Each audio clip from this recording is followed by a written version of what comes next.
What's up, everybody? Welcome back to Motivation Theory. My name is John, and today I'm finally going to be getting to the Q&A that I promised weeks and weeks and weeks ago. A lot has been going on. I'm in week 6 right now of my couch to ultra marathon training. You know, my father had a double bypass last week, so I had to go travel for his surgery. He's doing fine. He's out of the hospital. So now I'm finally sitting down to answer 18 questions that are submitted from all of you, and the context around all of these questions is ask an ultra runner anything. I'm going to be answering these in the order in which they were posted. So if you posted yours first, you're getting yours answered first. So without any further ado, I'm going to jump right into it. All right, first question. M90 Sky asks, in your first ultra, how did you get on? Where was it? And did you train hard or not specifically for it? So my first ultra was Belmonte. It is in the western part of Virginia, and it's a double marathon over 2 mountains. I did train hard for it, but I did not train specifically for that race. That race has a ton of climbing, so switchbacks. I think it has 2 mountains, so you have 4 climbs that are like 12 to 2,400 feet, and those fried me. I always said if I go back there, I would train specifically, like get on a Stairmaster or just do tons and tons and tons of vert, because that day was all about me dealing with the difficulty of the climbs and descents.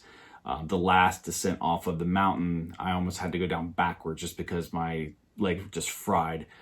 Next time I do that race, and I will do that race again, I will train specifically for that, and I will be doing tons and tons and tons of vertical climbing. Second question, Get Up Ninja asks, what is your favorite resource for checking ultramarathon listings? I don't really have a favorite resource. I use Google a lot, and I just kind of Google ultramarathons in a certain area. I also use ultrasignup.com, so check that out if you don't know what that is. Next question. Alice Ranieri, I hope I'm saying that correctly. How do you manage the inner voice that says you're not going to make it, you'll never be able to run that certain distance, the days you go out running and your performance isn't very good? I'm a pretty positive person, so I don't ever, before a race, think that I don't think I can make it. There are definite low points in races where I start to battle myself, the little voice in my head that says, you know, hey, you're dying, why are we doing this? You should quit. How I prepare for that is I just know that it's going to happen. I have the conversation with myself before I start, and any ultra runner knows these. You're gonna hit the pain cave, and you're gonna have the doubts, and you just have to know they're gonna come, and you have to know that they're not right, and just ignore them and keep putting one foot in front of the other. So how do I battle it? I just put one foot in front of the other, and I keep going forward. I get through the low points. And I haven't had a time yet where I didn't come out on the other side of it. So that's what I do. Next question. Black Label 66 asks, class stuff, bud. Thank you very much. What is the spark that got you to begin your YouTube channel? And how did you become so natural in front of the camera? I turned to mush the second I pressed record. Haha. Appreciate the channel. As always, bud. Thank you. Also appreciate the question is not about running. That's okay. That's not about running. I said, ask me anything about me being a natural on camera. If you've been around this channel for a number of years, you'll know that I used to be an actor when I was a kid. So I do have a lot of formal training in that sense. I don't believe that translated very well to this, because if you watch some of my earlier videos, I was very awkward.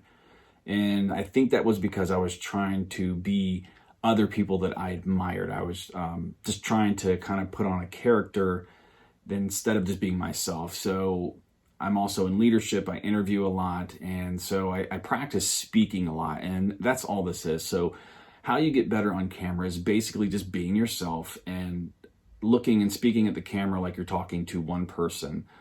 That's what I do. I look directly at the lens and I talk like I'm talking to one person. I don't try to put on an act. I'm not trying to put on more of myself than is actually there. The days that I'm down, I'm kind of down.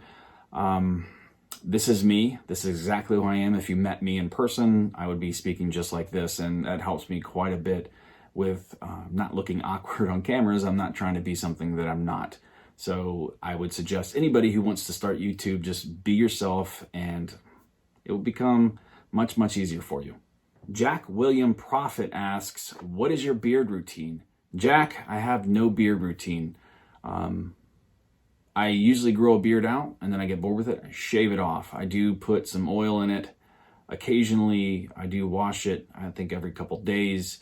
I brush it in the morning just so it doesn't get too crazy. I have a curly beard, if you can tell. I'm looking at the camera, but it starts to curl like a Viking beard. And then I have some older videos where it's longer and you can kind of see that.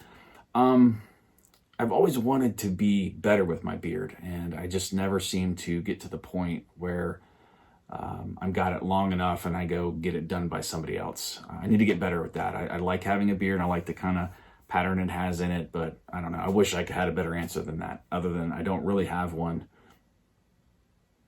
Steven Messer asks, you have the training plan for the next run. How do you motivate yourself when you wake up and just don't want to run that day? I've talked about motivation quite a bit on this channel, and this specifically. Basically what I keep in mind is what my goal is. My goal right now is to be prepared for a 24-hour race at the end of April. So I know that every time that I give up that day and don't run or don't do something to further me towards that goal is letting myself down. So I just kind of concentrate on the end goal. And I know I probably said the opposite of that in some other motivation. It's usually just trying to get one step further to get the task done. But when you sign up for a race and you pay a good amount of money and you're not doing the things you need to do to be successful to get there, that's kind of a motivating factor. So set goals. If you need to put yourself on a hook, become accountable, do something like that. And it usually makes it a lot easier. All right, Anthony Latimer asks, how do you push out past that point, the wall? I know it can be done, and I know that I can do it. I just have not had to yet, and so I wonder. Anthony, ultra marathons will do that to you. There's very few times in my life I ever had a chance to push myself past the point that I had never dreamed of going past in my life. Ultras did that. I've talked about it many times. I'm a changed person since before I ran an ultra marathon. There's really nothing I don't think I can do. I've been at the lowest point. I've been so low in an ultra, basically, a broken man trying to climb a mountain in tears, dehydrated, and picked myself up out of that and finished the race. I've been broken and gotten through it. Now, I know that's just with racing, and I know some people in real life have gone through some real life things that they've pushed through, and I'm sure those people probably can explain how they got through those. But just in racing, you will get there. You will get to a point where you feel broken and you have to push through it. It's kind of a weird feeling once you go through it. It's like trying to explain to somebody what it's like to have a kid if you've never had one. Once you get there and you get through it, you'll be changed and you'll never worry about this. You can do it. Don't worry. Anybody can do it. Just got to put your mind to it and understand that pain is temporary. You will get through it. You just got to keep putting one foot in front of the other. Next question. Bruler Bladis. I said that correctly? Bruler Bladis. I don't have my glasses on. It's late. How do you keep a positive mindset? What do you tell yourself when you're working but seeing little to no progress? I mean, in life in general. Again, it's the same as the previous answer. I keep in mind what my goal is, what I want to do, where I want to be. And I know that every little step is just progress towards that, whether it was finishing my associates, finishing my bachelor's, finishing my master's, working towards getting a promotion, working towards acing an interview, finishing my first 5K, 10K, half marathon, marathon, ultra marathons. Everything that you do to get to those goals, to me, is the motivation. That's how I get through it. So that's how I try to stay positive with it, because I like accomplishing things. And I just released that video earlier, I think last week, where I talk about being kind of addicted to achievement, trying to achieve things, and just that feeling, that euphoric feeling when you finish something, that accomplishment. That's what I kind of strive to get to. As far as seeing little to no progress, I've gone through this building myself back up again several times in my life, so I know the beginning is like that. I'm going through it now. I've lost like 13 or 14 pounds. It's slow at the beginning and then it just kind of picks up. So you just know you got to push through it. I've been through this. This is not my first rodeo. Just keep pushing. Always keep putting one foot in front of the other. Do not give up. Just keep pushing forward. Nick B asks, how do you transition from someone who struggles to complete a full marathon to someone who can run ultra marathons? Sorry if this isn't the type of question you were wanting for your video. Nick B, this is exactly the kind of question. I think there's a misunderstanding that people think that you have to progress through all of the different distances to get to an ultra marathon, to complete one. While that's typically what happens, it's not necessarily something that has to happen. Running an ultra marathon is just about being able to take a lot of time on your feet and building a large enough base to be able to complete one. And that usually typically happens because you've trained for those other races. It doesn't mean that you can't. You don't have to run an ultra marathon. You can just run the mileages to get you through the training to do an ultra. You don't have to run a marathon. And a marathon and an ultra marathon are two completely different beasts. I think people try to equate them. A marathon, you're running much faster. I mean, I was just over a 4-hour marathoner. I wasn't a super fast marathoner. Half marathon, I was like an hour 44 minutes. 10K, I was 44 minutes. So I was faster in the shorter races. Ultras, I'm mid to backpacker. You know, I've run, the fastest I've ever run a 50 miler was 10 hours, like 50 minutes. So, and not that I can't run it faster, but that's just the fastest I've ever run one. They're not the same thing. Ultra marathons, you slow down. You can run an ultra marathon. You just have to slow down. There'll be more walking. So you can do it. I would suggest you make sure you have the base that you need to complete an ultra marathon, but you don't necessarily have had to complete a marathon to run an ultra marathon.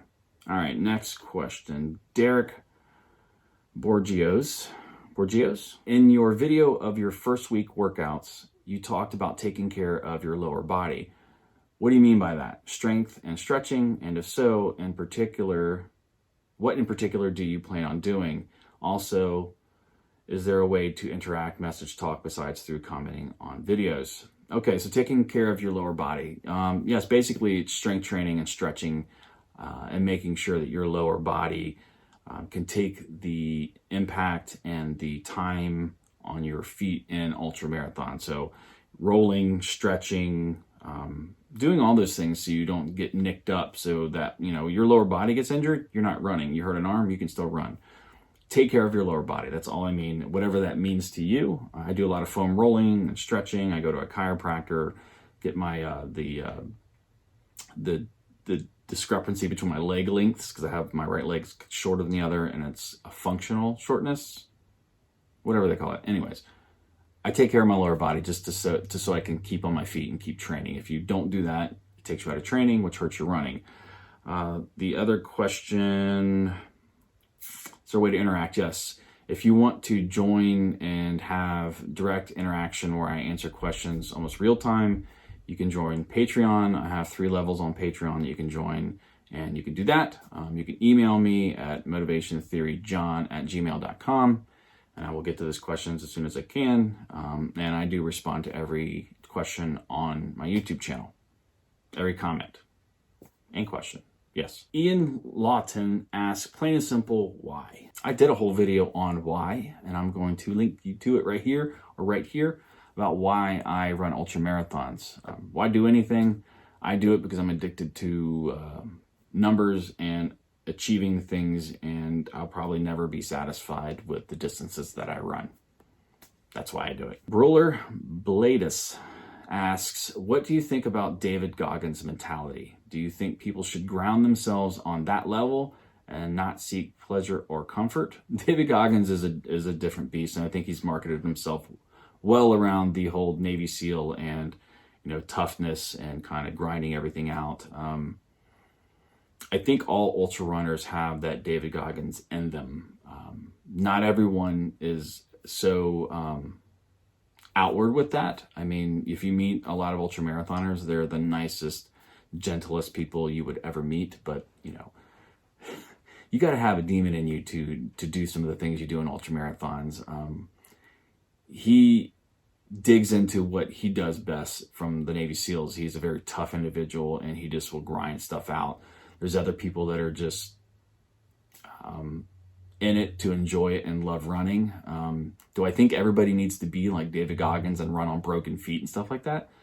No. I think I probably have more of that mentality in me than kind of the happier, more hippie side of things. That's the only thing, sorry if that's offensive, but I like David Goggins, but for every David Goggins, there's also a Scott Jurek that just seems like a very simple, nice, extremely talented person that runs crazy distances without having all of that bravado in his marketing. So, David Goggins markets David Goggins, and he's good at what he does. And no, I don't think everyone has to be like him. I hope I answered that. All right, Joan Darnstedt asks, what equipment would you recommend for someone just starting out with ultra running? If you are just starting out with ultra running, I would get you a good pair of shoes that are fitted for you, that are proper for you and your run gait and your foot strike. And I would get you some sort of exercise watch. And that is optional. Basically, all you need is shoes and a log. You can write your log down, just keep track, run a bunch. That's all you need. That's why I love ultra running. You can just throw on a shirt and some shorts and some shoes and just take off. You don't need a bunch of stuff to get started. Uncle Dan asks, does your beard cause wind resistance, or do unprotected nipples really start bleeding during a race? Does my beard cause wind resistance? No, because I'm not fast enough for it to do that. And do unprotected nipples really start bleeding during a race? Yes. If you do have unprotected nipples during a race, they will bleed. I've seen it a lot. You don't want to do that. You want to lube all the parts that touch in ultra running. That's the tip of the night. Lube everything that touches. You'll be golden. And lube often. Lube often. Alice Ranieri asks, I would like to know your opinion about safety on the trails. As a woman, I'm a little bit worried about being alone running in the woods, and not worried about animals. No bears in this area, only wolves. Of course, years ago I was running near home. I guess I got a big plain in the country, and I saw in the distance a naked man. I turned back as fast as I could. I never ran that fast again. Do you have any suggestions about this topic? I did a video a couple weeks ago on safety on the trails. As far as it comes with women running alone, I can only speak for the women in my life. I would never dare tell all women what to do, but the women in my life, I would suggest and want them to run with someone else and not by themselves, just for safety. And I would kind of lean for that guys too, because things can happen. You can fall and get hurt, and I've done that. I think it's best to always run with a partner as much as you can. And if you can't, I would just take precautions like cell phones, let people know where you are, maybe carry mace, something to protect yourself, anything like that. But yeah, I would probably always err on the side of just running with someone else. But if you can't, protect yourself and let people know where you are. And also, if something seems out of place or strange where you are, just get out of there. I think our instincts are pretty good as humans, and if you feel like something is wrong, get out. All right, Jack Cooper asks, as I am training for my first ultra, I'd love to hear your thoughts on training mileage. Any guidelines on how many weekly miles you recommend getting in, or how much distance in a single run you think we should do before the actual race? I'm training for a 65K. This is very specific to a person and how long you've been running, so I won't go into a lot of detail right now. I would make sure you get a plan. Like if you're going to run an ultra for the first time, maybe get you a good marathon plan, and just add in some back-to-back runs. And yeah, it depends on how long you've been running and how much mileage you can handle. Because you don't want to get injured trying to do a marathon plan that is advanced, but you can do a beginner marathon plan and then add in some back-to-back runs, like maybe 2 or 3 back-to-back runs, and you can get there. Just make sure you get that base under your belt before you take off and run your ultra. Thomas Top asks, sleep. How much sleep should I be getting? It's a big part of the body's recovery, but the first thing that I subtract from, as there's never enough time in the day. What's your take on how much one should be getting? How to balance this? Do I start including power naps? Sleep is very, very important, and I do a very poor job of doing this myself. I would get as much sleep as you can. If you can nap, I would do naps. Again, this is something I work on myself. I don't get a lot of sleep. I do YouTube, I edit videos late, and I get up early and go to work. I need more sleep than what I get. But again, sleep is another thing that's very specific to certain people. Some people can get away with 4 or 5 hours. Some people need 8.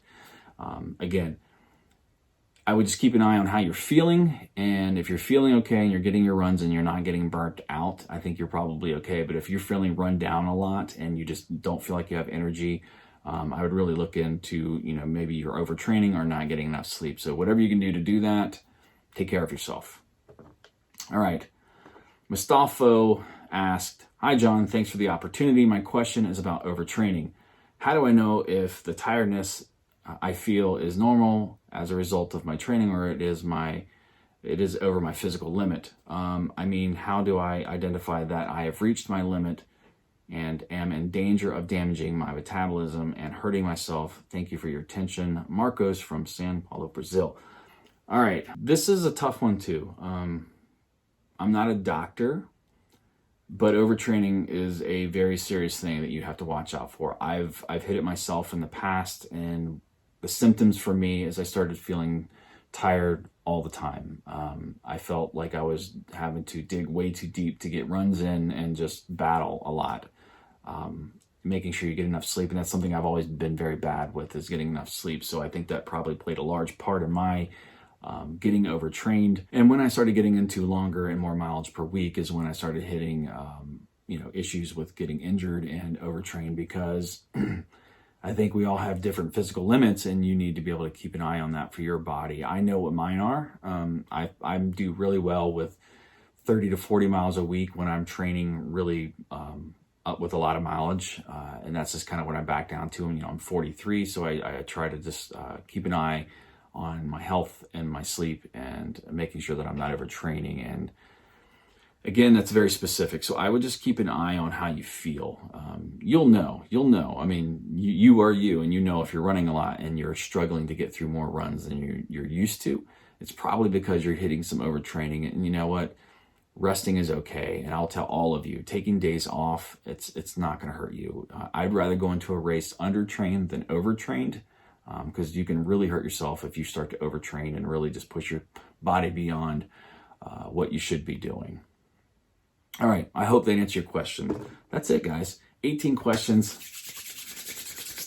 Thank you all very much. I hope you all, at least most of you, sat through most of these answers.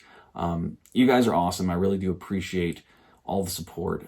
The new community that's kind of built over the last year has been phenomenal. I hope you can kind of tell by how I talk to you all how much I appreciate the support you guys give me. Like I've said, I've spent a lot of time on YouTube. I'm starting my 6th year, and I love doing this. And so I love answering questions. I love spending time creating content for all of you, and I love answering questions and interacting with you on my channel. So thank you all, and I'm gonna go to sleep. Well, actually, I'll probably go edit for a while, then I'll go to sleep. Week 6 is gonna be wrapping up here soon, and I'm looking forward to it, guys. I'm super excited about this 24-hour race. So good night, everybody. Talk to you later. Bye.